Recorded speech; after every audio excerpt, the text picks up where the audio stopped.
Number 1. I used to work doing maintenance at historic properties. There was a historic house museum I worked at when it wasn't open to the public. It was part of a whole landmark site. There was a visitor centre with offices, but then the house was about half a mile up a dirt road in a wooded area. Sometimes I worked with a crew, but there were a lot of times that I would be there alone. One winter day, when it was really cloudy and dark, I was working alone and get ready to replace some electric work on the exterior of the house. I went inside and turned off the circuit to the whole property, and I tested it. It was off. I locked the doors and went outside to work. After about an hour, I got down from my ladder and started walking around the house, and then one of the lights inside the house turned on. I started to freak out, but thought that maybe someone was just playing a joke on me. I called the visitor centre on my walkie-talkie, and they confirmed the only other person who was working me that day still hadn't left, and that all the keys were present and were accounted for. That's when I freaked out and ran the half a mile to the office. I made my co-worker come back with me to check out what was going on, but when we got to the house, the lights were off again, but the bulb was still warm. All the doors were still locked, and the circuit was still off. Still gives me the shivers to this day. Number 2. When I was in college, I was in my bedroom. The building was warm and modern, and so I was more caught off guard. I guess you expect ghosts to be chilling in old stone buildings and whatnot. I lived in Lincoln, UK, which is a fairly old historical city. I was lying in bed one night, playing Pokemon Diamond. I was hunting for shinies. My friend had caught a shiny Spearow, and I was looking for something to counter it. I eventually came across a shiny Mareep. Ignoring my slight excitement chubby, I started battling. It should have been a routine, sleep and throw. I know things are never that simple. My Haunter's hypnosis missed, and it countered with something paralyzing. For the next 3 turns, Haunter couldn't move, and I was just lobbing balls. An Ultra Ball caught it and hit the ground, and it started to rock on the floor. 1, 2, 3, but then in the corner of my eye, I saw movement. I looked up above my white DS light, and at the end of my bed was a figure. It was a woman all in black, just staring. I stared back silently, brain frozen over, much like the path to Snowpoint City. Without looking away, I felt for the light switch and hit the lights. For some reason, I assumed that this would make her go away. It didn't. I shouted and jumped out of bed and ran. My housemates were all awake in the living room, and they were super concerned. We went back to the room, and there was nothing there. I got mocked for the rest of the year. Roll on 4 years, and I'm living on my own in China, Nanchang. In the winter, it gets cold and lonely. So being the social butterfly that I am, I decided to buy a pet bird from an old market. The guy gave me a fairly good deal on a majestic Barret. I don't know the English name for it. He assured me I would be able to teach the bird to speak. It didn't take long for the bird to become used to me, and eventually it would happily sit on my head, hand, shoulder, but it would never talk. I named it Boromir, after the most important character in the whole of the Lord of the Rings. As the winter went on, things started to get a bit strange. One night, I was sitting watching Arrested Development, when suddenly the bird started to laugh. Not that weird, right? Everyone laughs at Arrested Development, but this laugh was creepy. It started off high and then got lower and lower. A moment later there was a bang on my door. I opened it, and a Chinese man started shouting at me. I had no idea what he was saying. So, in typical Chinese fashion, he barged into my flat. He walked over to the balcony, one that I'd never even bothered to open, and started shouting shit at me. I walked over to the balcony, even though it was locked up and was flooded. An outside tap was fully turned on, and water was pouring all down the side of the building. He had to go get a key. Turns out he was maintenance. Opened the balcony and turned the tap off. It took a while, as the tap had been twisted so tight that it was stuck. In the background, Boromir just laughed. The second time I heard this laugh, I wasn't alone. Another foreigner teacher from Holland was sitting with me, and we were both drinking whiskey and listening to music. Suddenly he starts to laugh again. We watched the knob on the stereo turn on its own, first all the way up, then all the way down. At the time, I didn't make the connection with the laughing and the weirdness. We were both pretty unnerved.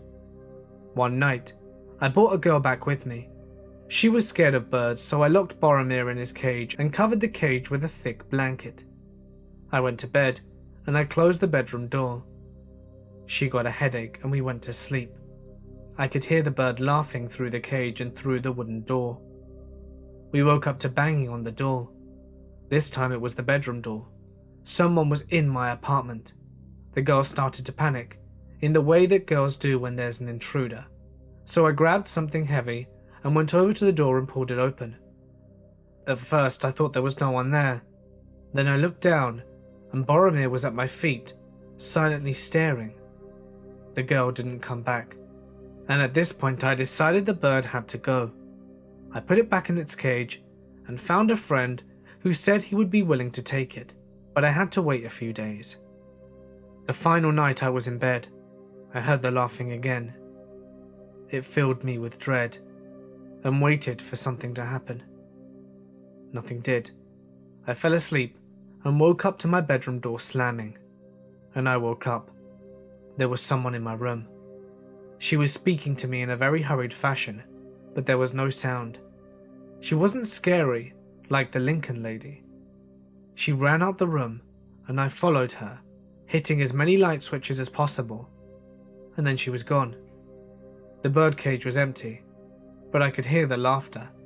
It was coming from my bedroom. I went back in, and sitting on top of my lamp was Boromir. I didn't sleep that night. The next day I took Boromir to my friend's place. I told him everything honestly, as I'm not a total dick, and he was still eager to have the bird. And this is the part of the story that seems to be the most far-fetched, but I swear down that it happened. I gave the bird to my friend, and as I was going to leave, in a little voice I heard, "I'll miss you." That's the end. The bird escaped from my friend's house a few months after that, and was never heard from again. Number 3. I live in a haunted house. They say ghosts aren't real, and everyone says I must have imagined it. But I know what I saw. This was an old farmhouse out in rural Norway that always had a reputation for being haunted. The house belonged to my now ex-wife's family. No one was staying there. It was her uncle's summer cottage, and we needed a place to stay, so we used it. It was actually a very comfy place, nestled in a valley on the fjord. We brought our cat with us from the US when we moved as well, and I loved it there. Everything was relatively normal for the first few months, but that's when the voices started. At first, they were indistinguishable, just the muffled noises of women speaking from far away, easy enough to dismiss. But things got more intense. One night, the lights came on in the kitchen, and we could smell food cooking, and there were women talking in there. Now I should note that she had kind of a nosy family, that would just show up whenever they felt like it. But this was 3 in the morning, and I was angry more than I was freaked out. I got up and headed towards the kitchen, still hearing the voices. However, the moment I pushed open the kitchen door, the voices stopped. The lights were still on. The oven was turned off but warm, and the room smelled of food. But there was no sign of anyone being in there, other than the lukewarm oven. Things started to get more sinister after that. There were screams in the cellar and the attic, usually in the middle of the night, and the cat was getting increasingly agitated as time went on, acting as she could see things that weren't there, chasing things that were invisible and hissing at the air. This led up to the event that had us nope the hell out of there. We woke up to the cat making this horrid howl and screeching noise in the living room. I go to investigate what's happening, and I didn't see her right away. But there she was, my white, fluffy, blue-eyed cat, standing on the ceiling in complete defiance of gravity, her eyes glowing red in the country moonlight, and howling. My wife came out and saw this as well, and screamed. The cat stopped howling and just stared at us. The cat opened her mouth and said, "Get out," in Norwegian, in the voice of an old woman. As soon as the words were uttered, the red glow faded from her eyes, and she fell from the ceiling onto the floor, got up, and acted like nothing had happened. We slept at her parents' that night, and moved out the next day. That was enough. Number 4. I lived in a house with 4 girls and 4 animals in college. One night, I happened to have the house to myself, which was fabulous because I had a paper to write. So I'm in bed with my laptop, and I hear a scratch at the door. It's the dog Miko, and he's shaking and whining. As soon as I open the door, the 2 cats, Ralph and Bina, streak in behind him and jump on my bed. I squeeze in between all of them and resume my studying. Suddenly, Ralph's hair stands on end, and Miko starts to whine. Bina's claws are digging into my feet, and at that very moment, I hear footsteps upstairs in the hallway. It's a pretty short hallway, probably around 20 feet or so, but the footsteps keep walking and walking and walking past where the outer wall of the house into the next door neighbor's house. Miko starts growling when the footsteps turn around and I hear them sprinting back in our direction, and then a door slams shut. By this point my heart is racing and Miko is barking up a storm, so I grab a baseball bat and walk upstairs. No one was in the house but me and the animals. Number 5. I did not believe in ghosts. Sure, I was entertained by the notion, but anyone who came out and stated that they believed in ghosts, I dismissed as New Age hippies or whatever.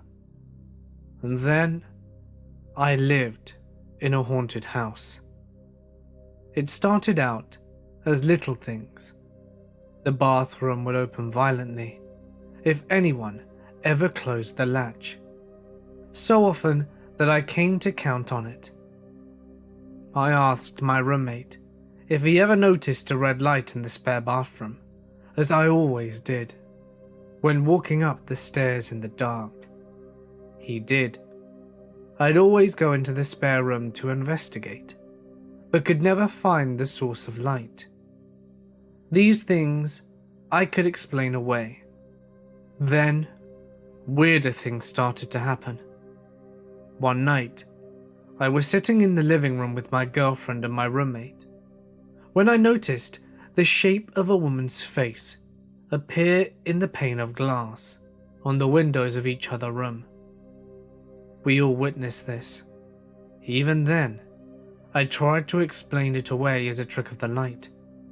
What finally convinced me that something was happening was that one time when I was brushing my teeth, something tugged instantly on my sleeve. I'm 100% sure that I didn't catch it on anything. Have you ever been fishing? It was like a fish was nibbling on the line, except on my t-shirt sleeve. That freaked me out. Still, stranger things happened. We'd hear footsteps upstairs whilst home alone. I often saw shadows out of the corner of my eye, and one time, I even saw a shadow whilst looking right at it, in the middle of the room. Not up against the wall, and I moved around to make sure. For 5 minutes or so, twice, while heading up the stairs to my room, for bed, I heard a woman's voice say, "Good night," to me over my shoulder. The strangest thing that's happened was New Year's Eve 3 years ago. My roommate and I were hosting a party, and were waiting for people to show up, sitting in the living room. Suddenly, I felt something brush against my arm, and the light bulb in the lamp I was sitting beside exploded. There were a few other things that happened, and some I'm forgetting, I'm sure, but the fact is that too many strange things happened for it to be a coincidence. I have since moved out of the house, but the belief remains something strange was happening there. Number 6. It all started when I was around 7 months pregnant with my daughter. I was asleep in bed with my husband. Suddenly, I woke up and looked out the doorway to our room. I saw a toddler, who I thought was our 2-year-old son, walk in front of the doorway dragging a blanket behind him, and then walk away into the laundry room. I instantly got chills, and the hair on my neck was standing on end. But I figured it was just our little guy sleepwalking, like his dad used to do as a child. I woke up my husband and asked him to get our son and take him back to bed. He looked puzzled, but got up and went to the laundry room. "Jaden isn't here, sweetheart," he said. I was baffled. I had been watching the laundry room entrance the whole time, and I hadn't seen him leave. My husband then went into our son's rooms across the house, and he was there, sound asleep under the blankets in his bed. Eerie, but wait, there's more. I dismissed the occurrence as pregnancy brain and went on with my life. Several months later, after our daughter was born, I was in the shower while the kids were down for a nap. I was rinsing out my hair when I heard footsteps, little running footsteps. I opened my eyes and heard a giggle, and saw a little boy, not the clothes that my son was wearing, in a red shirt and jean shorts running across my bathroom into the closet. Strangely, I wasn't freaked out. This happened several times over the last 5 years since I first moved. I'm never really freaked out by him, and he has aged. He now seems to be 4. He always runs whenever I'm in the shower, like he's chasing something. The most recent encounter I've had was one morning when my husband and I were asleep. My 2 eldest kids of 5 and 3 came in to wake us up. They came in and stood on my husband's side of the bed. He was awake, but didn't open his eyes. I told them both to go potty, and I would turn on a show for them in our room. I told my eldest son to let his little sister use our bathroom for him, and for him to use the one down the hall. He just stood there, so I repeated to myself, and he turned and went down the hall, and my daughter went into our bathroom. I sat up waiting for them to return, and my son came back and sat on the floor. After a minute he said, "Hey Mum, can you turn on the show please?" I said, "Let's wait for your sister." He turned around and said, "She's still asleep, Mum." I said, "No, she isn't. I saw her go into my bathroom." I got out of bed to check on her. My poor daughter had fallen asleep sitting on the toilet before, so that's what I expected. I got into the bathroom, and it was empty. I quickly went to her room and there she was, asleep. I had been watching the whole time since my son had come in, with who I thought was my daughter.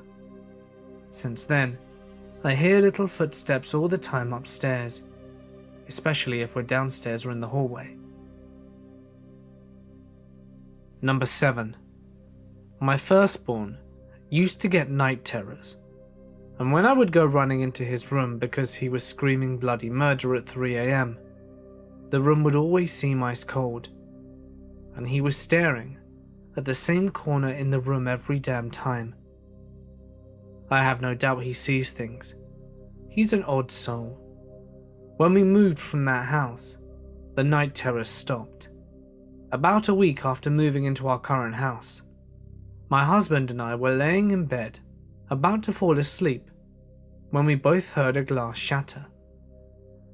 We sat up straight in bed, hair bristling on the back of our necks. I was sure we were getting broken into. My husband got up and checked the house. Nothing. Then I got up, and we both searched every window, every room, everything. No broken glass. It sounded as though someone had taken a large glass vase and thrown it to the ground. It was so loud, but we never found anything broken. 3 nights later we heard it again. My husband was asleep at the time and didn't hear it, but I woke him up so that he could help me check. Again, nothing. Then it never happened again. The first couple of years being in this house, I would hear people talking. If I were upstairs, I would hear them downstairs and vice versa. I could hear them walking up and down my stairs, thumping and creaking and all. They never really scared me. Their voices were pleasant and conventional, but here's the weird part. I've only heard them when my husband was gone. Like clockwork. He would leave for work or go out, and then a few minutes later, bam. I've also heard a baby crying in my house. It's always stopped the moment I go to investigate. Weird. I've been followed by something in my house. I'm not sure what it was, but it scared the crap out of me. It followed me around all day, one day, making noises behind me, opening and shutting cupboards and drawers, moving things slightly on the counter. It only happened once, but it lasted nearly 6 hours. My kids didn't notice anything, and I didn't try to call their attention to it. I'm sure whatever it is I've got in my house doesn't like that I'm saying this. Suddenly, I'm starting to feel a bit sick to my stomach, and I've got butterflies and a bit of a panicky feeling. Number 8. My house was haunted, and 1 week of it was off the chain. It was so creepy that the first night I was awoken by hearing these light bangs over and over again. But then, my son started screaming. I ran into his room, and he said, "Mummy, please make the drawers stop. They keep opening and closing by themselves."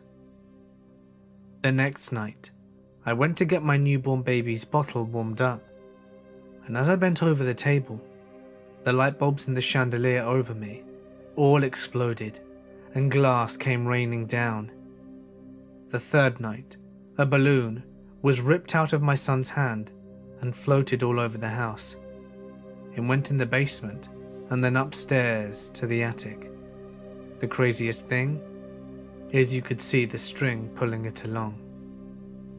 The next night, my neighbor called at 3 a.m, asking me if it was okay to check on the kids and that the police were on their way. She had called them. She said there was over a dozen people surrounding my house. When I looked outside, I saw no one. The police came, and there was no signs of anyone at our property. The next night, my other neighbors started pounding on the door, asking why the lady in my attic kept staring at him through the window. Where the window was, there was no flooring. No one could even get over to that window. But it finally came to a head when I went to take a shower. I was alone in the house, and I put my newborn in the middle of my bed. I had swaddled her tight and had put cushions all around her. She was also laying on her side pillow that kept her sleeping on her side. When I got out the shower, something had picked her up off the side sleeper pillow and moved her to outside of the cushions, dangerously close to the edge. There was no way in this world a swaddled newborn could lift herself up out of those pillows and overtop a big body cushion. No way. I started screaming at whatever was in my house and said, "You are out of here. You never mess with my kids ever." I said I got Jesus Christ on my side, and I had the house blessed and never had a problem again. We moved though, and the next two people that bought our house moved out a couple of months later. The house is currently vacant. They say something isn't right, and they keep giving the house back to the bank. Number 9. Back when I was in college around 7 years ago, I had to move from an apartment to another last minute. Because, well, I was a lazy college student and hadn't made any plans. My parents were in town, so we were looking for something quickly. Luckily, we found something pretty cheap and somewhat nice right in front of the university. They were thrilled, and I was just happy this was all over. So I moved into this kind of 4-bedroom basement, which was already furnished. They said the last tenant cancelled last minute, and I only needed it for 3 months of the summer, so he was giving us a fantastic deal. The first room was the main room, which consisted of a living room and a little table to eat. Immediately on the right of it was the kitchen and the bathroom. The bedroom was on the left, and there was some kind of weird and small hall connection joining to the living room.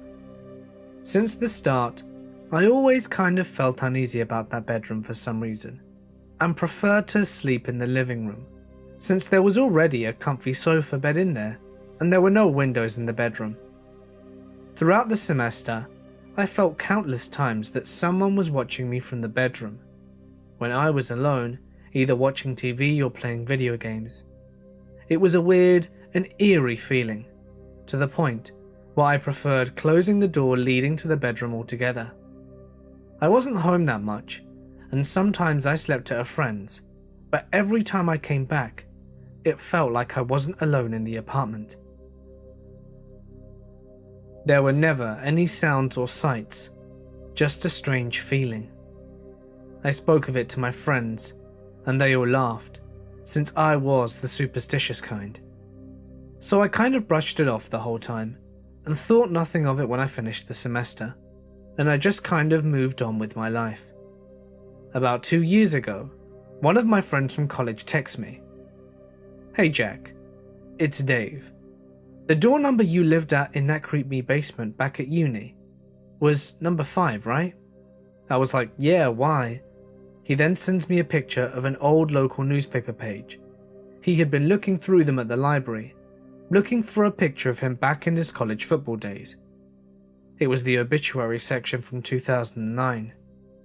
The picture of a young and good-looking female student, and next to her picture was the picture of a door and a dress, which I recognized very well.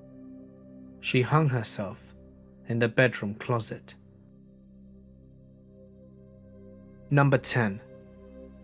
In my culture, if someone dies in a violent way, we should burn their clothes immediately. My uncle, who was a degenerate loser and a predator, died in a fitting fashion. He was dragged by a car and thrown into a ditch. The coroner's office released his clothes that he was wearing at the time of his death.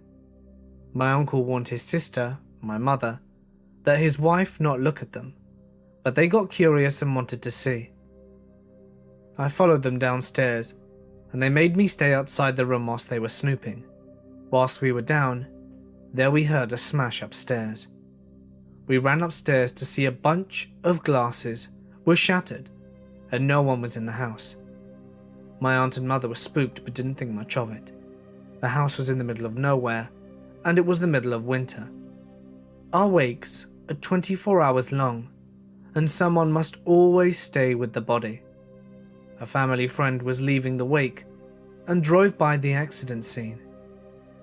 She said she was certain she saw my dead uncle, and he smiled at her in a very unsettling way. We woke up the next morning, the last day of the wake, and one day before the funeral, my uncle was rattled, and I heard him tell my mother and auntie that he heard the crunching of boots on snow. It was 4 a.m. He went outside with a shotgun and no one was there. My aunt and mother came clean about what they'd done, and my uncle said he had warned them, and they started a fire and got rid of the bloody clothes. He was buried the next day, and no one bothered them again. Number 11. When I was 16, my friends and I had an apartment in the building that his parents owned. It was an old building in Chicago and had tunnels that Al Capone and company had built that his dad blocked off. We used the roof as a place to go and smoke cigarettes. You had to get through the attic to get there, and there were no lights, so the only lights we had were from our shitty flip/brick phones. One day, my friend Manny and I were going up to smoke. I told Manny that I had to take a whiz, so I did in the apartment. I went up and felt like there was someone there. It was pretty common for us to mess with each other, so I said, "Manny, I know it's you, stop mucking around." I followed the shadow figure, thinking it was him. I yelled, "Stop playing, I know it's you," as I followed the figure. Then I heard from downstairs, "Manny? What?" I was terrified. I had just followed him into a corner. I ran back downstairs and asked him where he was. He was talking to his girlfriend at the time downstairs, and I told him I didn't want to go upstairs. I know what I saw. People always try and say, maybe the shadow was your own, but that's not possible. I had a Motorola flip phone at the time, and I was holding that in front of me. I saw a shadow person, and I know others have too. Number 12. This happened at my old house in Toronto. 3 of us lived on the main floor of a house, and a stranger lived in the basement. We didn't know much about the guy in the basement, besides that he was a big gamer and smoked a lot of weed. Almost every night, I could hear him below me coughing up a storm, as if he were about to die. I would hear this quite often, and I began to realize this wasn't really directly below my room. He appeared to be coughing in a room under our garage. Sure enough, my roommate and I went to the garage and jumped up and down to hear the hollow room below us. Eventually the guy decided to move out, and we were able to move our friend in the basement. It would be our first time down there, and I was excited to see the weird room under the garage. Our friend took us into the laundry room, which was under my room, where we discovered a creepy little red door that led to a cement room filled with trash and old furniture. It was basically a dungeon. This is where he smoked weed every day? It was full of mold and seemed dangerous to breathe the air. Not the exciting room we were hoping for. Our friend didn't understand our need to see the weird room, because he was pissed off at the state of the apartment. I was surprised, since it appeared the other guy had moved out, and our friend had moved in a day after. Not much time to clean, but then my friend told me the guy had been gone for 2 weeks already, and nobody cleaned it. I thought about this for a moment, and immediately got chills down my back. The last 2 weeks the guy was gone, and I could still hear the horrible coughing coming from that creepy room. Number 13. I have a story to tell. This isn't my house, but my cousin's, but I practically lived there anyway. I don't believe in ghosts at all, but my family does, vehemently. Growing up in an Asian country, superstitions were practically fact, and it wasn't easy for a person to dismiss them. When my cousin said he saw a strange man standing outside the gate, muttering odd things and leaving, the family were a little taken aback. Who was this guy? Immediately, everyone thought the house had been marked or cursed. Several strange events were reported. One of the girls said that when she entered her bedroom, she saw a little woman dressed in white Victorian-style clothing on her bed crying, as we were formerly an English colony. Doppelgangers of family members were seen. At night, more than a few people reported seeing a strange furry figure peering furtively through into the bedroom. It all reached a breaking point when my cousin suddenly broke out into a fit in the middle of the day. He had no history of epilepsy whatsoever. He was writhing on the floor, babbling incoherently about a bearded man standing in the corner of the room glaring at him. The family decided they had had enough and went to a local priest to cleanse the house. Things seemed to settle after that. I personally never bought into it, but as a child I couldn't really say much. Who knows what really happened anyway. Number 14. When I still lived with my parents, I experienced some weird things. My room was in the basement, and I remember a couple of times that I heard footsteps upstairs, but when I went to investigate, I found myself home alone. I remember one night when I heard someone come downstairs. A few moments later, there was a door opening somewhere. I called out but received no answer, and I asked my parents about it the following morning, but they had been fast asleep upstairs the entire night. I also heard faint, short whispers at the time, but I usually just dismissed it all as random noise emitted by an old wooden house. The thing that freaked me out the most, however, was that one time I saw a shadow in the middle of a corridor, not up against a wall. I caught glimpses of shadows and movement in the corner of my eye at times, but I usually dismiss it as some hair that got stuck out in the corner of my eye, or me just being tired in general. This one, however, I was walking down the hallway towards the bathroom when there was a shadow that flashed and then disappeared right in the middle of the hallway, just a couple of feet away from me. It was gone in less than a second, but it had not been in the corner of my eye. It had been in the center of the hallway and in the center of my field of vision. It was over so fast, but it was definitely the shadow of a person wearing a long dress. I moved out of the house almost 2 years later, and I haven't had anything remotely similar happen to me since. Number 15. When my mum married my stepdad, we moved into his little brick house in some shitty town in Texas. We were all getting along and settling in nicely. Me and my stepbrother were getting along, which relieved our parents, and we were pretty much happy. Except that I started waking up in the middle of the night to see someone, a man I thought, standing in the doorway. All I could see was a silhouette of a large man, with a large brimmed hat, taking up most of the doorway. It was so strange, I remember. It was dark, all the lights in the house were off, yet somehow, this thing stood out as a shadow.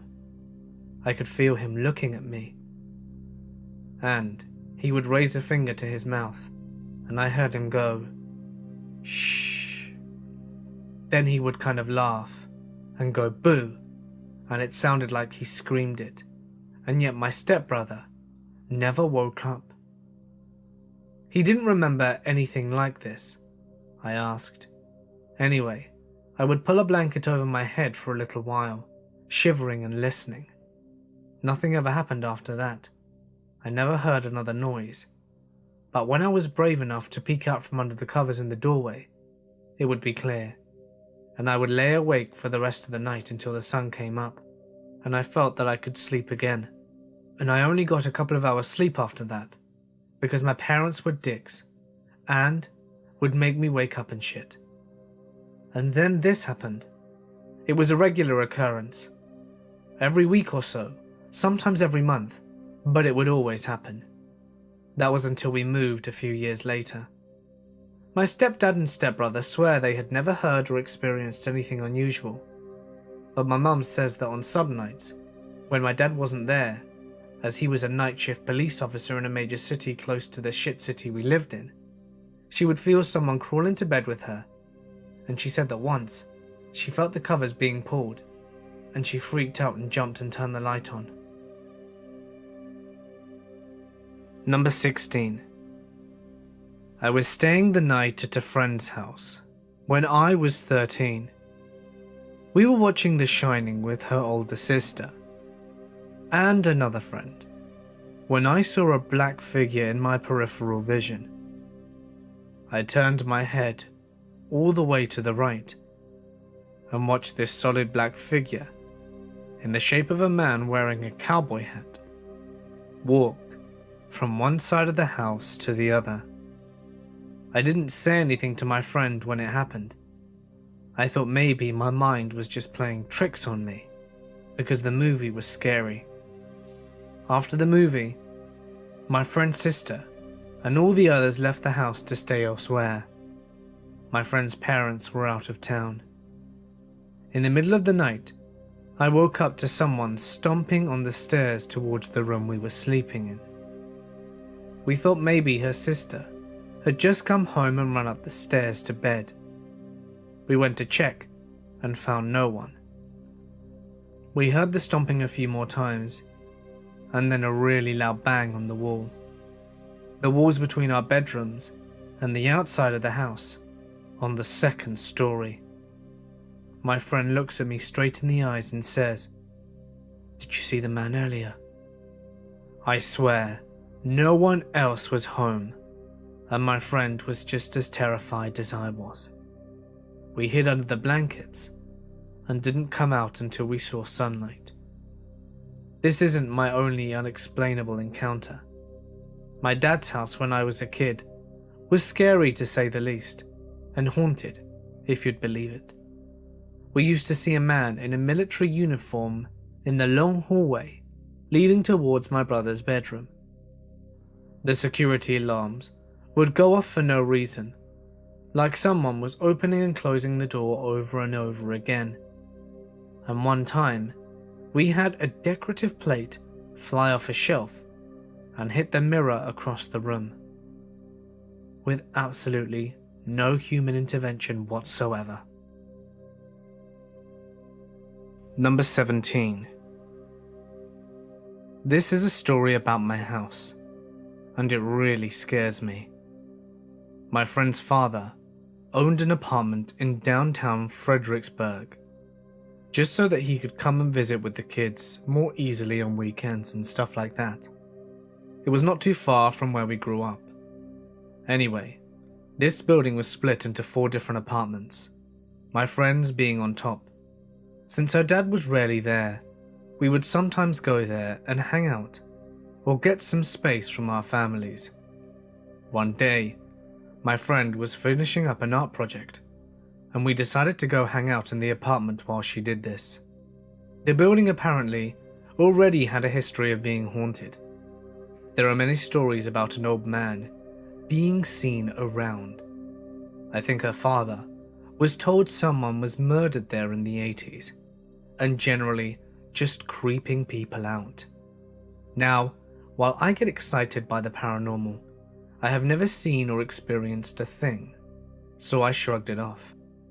So there we are, sitting in the living room, when I start to yawn a little. My friend tells me I can go lay down in the bedroom, about 20 feet from where she was sitting on the couch. I leave the bedroom, open the door, and we call back and forth to each other for a while before I eventually drift off to sleep. I'm out for maybe 30 minutes until I hear my friend whisper softly in my ear, "Wake up." This is quickly followed with a more stern, "Get up." This gives me the chills for some reason. She then says something inaudible, so I sit up and respond with a groggy, "Huh?" I rub my eyes and look around, only to realize that she has never left her original spot in the living room, and was in fact staring at me in horror. No words were said. She packed up her things, all the while shaking, as I sat impatiently by the door. Once we get in the car and make our way home, we acknowledge that we had both heard something in the room with me. This wasn't what had frightened her, however. At the same time, I had heard the whispers. She thought I was talking in my sleep. She glanced up through the corner of her eye and saw me walking around the bed, shadowy in the approaching evening. Light was off in the bedroom and on in the other. Seconds later, she saw me sit up in bed, apparently awakened by someone that wasn't there. The scariest part is that we couldn't correlate any kind of sense, because at the same time I heard someone talking to me. She saw a figure pacing around me. It really creeped me out for a long time. I went back there a few times before they ended up selling the place, but never again in the evening or at night. There were no incidences with other friends, but I was never there anymore. Apparently, books took to flying off shelves for no good reason. Shame that it's so scary though, because it's a really cool apartment. Number 18. I don't believe my mother's house is haunted. Nothing strange ever happened except for this one time. I was woken up from my sleep in the middle of the night by what I thought was my little sister. No one had said anything or touched me in any way to wake me up, but that feeling you get when someone is just standing there in the room, staring at you. You can feel their presence. Well, that's what woke me up. The presence of a little girl. It was pitch black, so I couldn't see a thing, but I could feel someone there, and it felt like it could be my little sister. But whoever it was angry, the malevolent presence of a young girl. I asked quietly, "Marie, what are you doing in here?" I got no response, just felt that angry presence. I told myself I was imagining things, but I was paralyzed with fear by this point. It was very angry, and I felt it pretty heavily.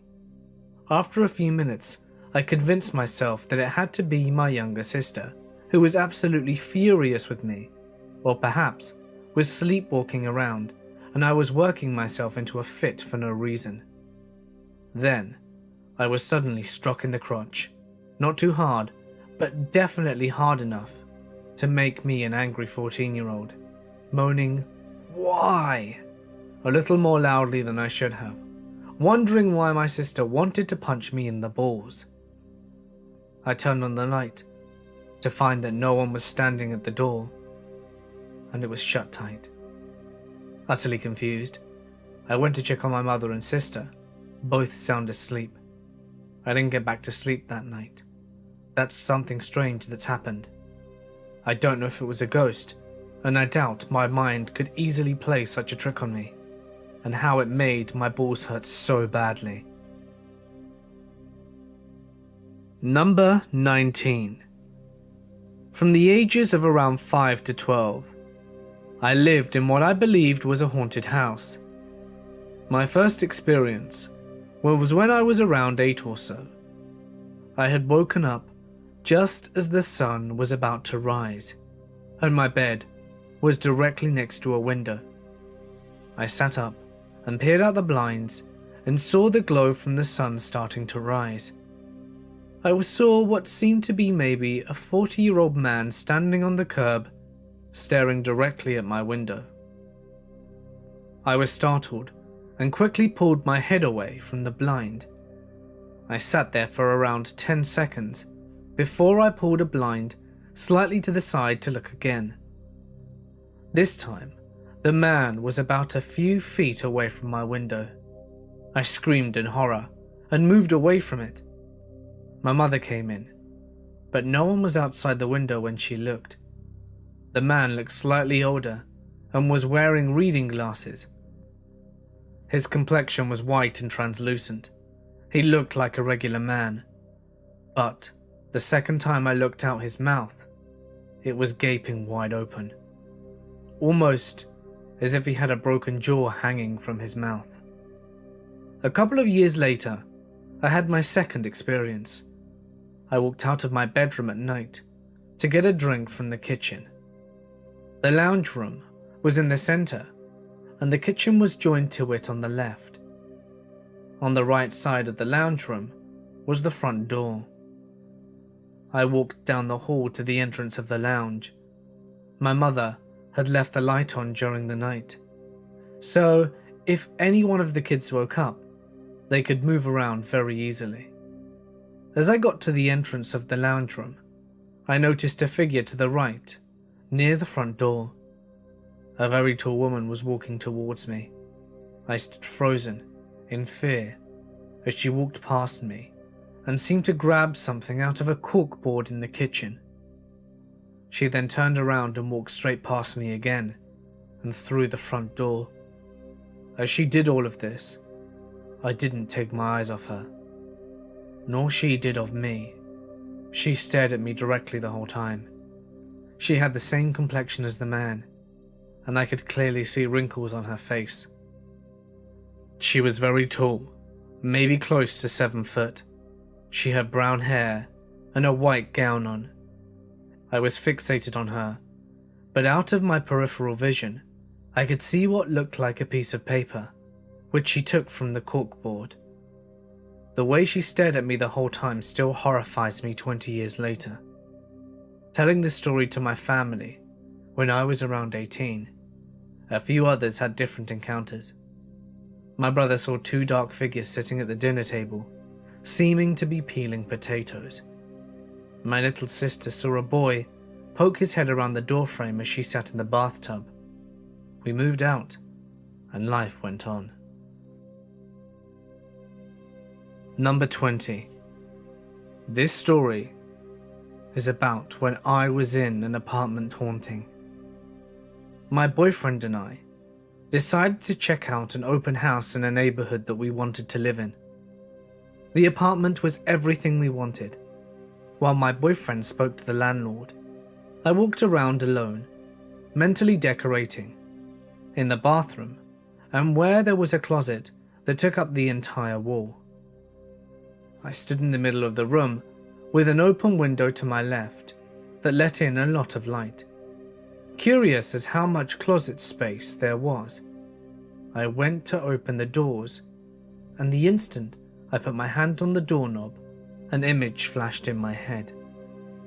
Have you ever been so engrossed in a daydream that you're staring off into space, not really looking at what's in front of you? That's what it was like. The second I touched the door, what I saw was either a man from the waist up, so drenched in blood that no features were recognizable, or the man had been completely skinned and I was seeing muscle. I gasped and let go of the closet door. Shaking it off, I opened the second pair of doors instead. There was nothing inside, but I said hello to an empty room and then walked back to the living room. My boyfriend was still talking to the elderly landlord, but I didn't listen to a word. I looked back down the hallway to the bedroom, and even though I couldn't physically see anyone, I felt like there was a man standing in the hallway. He wasn't angry nor happy. All I sensed was that he was curious. I felt he was curious about the person he knew was there. I wasn't curious about him, and I no longer felt comfortable in that space. My boyfriend, however, was thrilled at the place, so I didn't tell him right away what happened. I just told him that I was uncomfortable being there. That night, I had a dream that I was standing in the room. Everything was completely silent and black and white.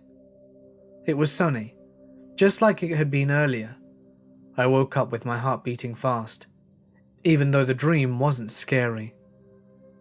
In the morning, I told my boyfriend what happened, but that if he really wanted the apartment, we could take it. I was just being silly. I was with my boyfriend when he called the landlord. The conversation seemed casual, but at one point, my boyfriend looked at me sharply. He hung up the phone and told me the landlord said that since we were taking the apartment, he was legally obligated to tell me that someone had died in the apartment. Turned out that a man had had a heart attack in there. Even though my boyfriend didn't believe in ghosts, he didn't want me to live with a ghost. So I asked that he call the landlord back and tell him that we wouldn't be taking the apartment after all. Bonus story. I held a real estate license just to help family members. I created their websites, traveled to locations to take pictures, before possibly listing. I was their tech guru basically. I maintained and knew the equipment. There was this one piece of property. The only thing I was told before traveling with them was that the owner had died and the family had decided to sell the house and property. While I was attempting to photograph the property, which adjoined a field containing a cemetery, I experienced all kinds of equipment failure. I knew I had fresh batteries and many media cards. I switched batteries several times along with media cards, but it refused to work. The screen kept reporting camera failure or faulty file unavailable to save. It was so frustrating, so I decided to rapid fire shots no matter how many times the camera shut. My 2 tag team realtor relatives turned to the car and announced that they were leaving. It was a matter-of-fact statement, no rebuttal, but they were struck by silence. I said okay, and we all climbed in the vehicle. Breaking the silence, I related the odd equipment failures taking place. They didn't respond to me. Not a word was spoken. It was eerily quiet. No real estate banter as normal until we reached the bottom of the mountain, and I thought to ask if the property was being listed, and if so, to return to take proper pictures. They told me the family wanted to sell, but they were conflicted because, as the elderly man was dying, he told them that if he attempted to sell the homestead, he would return and haunt them. Something happened there that they weren't telling me. Once home, I took the media cards and transferred the images to my computer. There were only 2 images captured in my frantic session. One of them is missed right above a gravestone, and the other is where there is a black figure in the tree line of the property, where horses had been spooked earlier. It was dark. The person was wearing a long coat. They were translucent and had horns on the top of their head. Yup, I'm glad it wasn't listed, or at least not to be on the team. Apparitions, spirit energy, or whatever you'd like to call it, followed me on a regular basis. Friends told me it was a gift, not one I was willing to accept. I eventually laid down picture taking and never took it up again.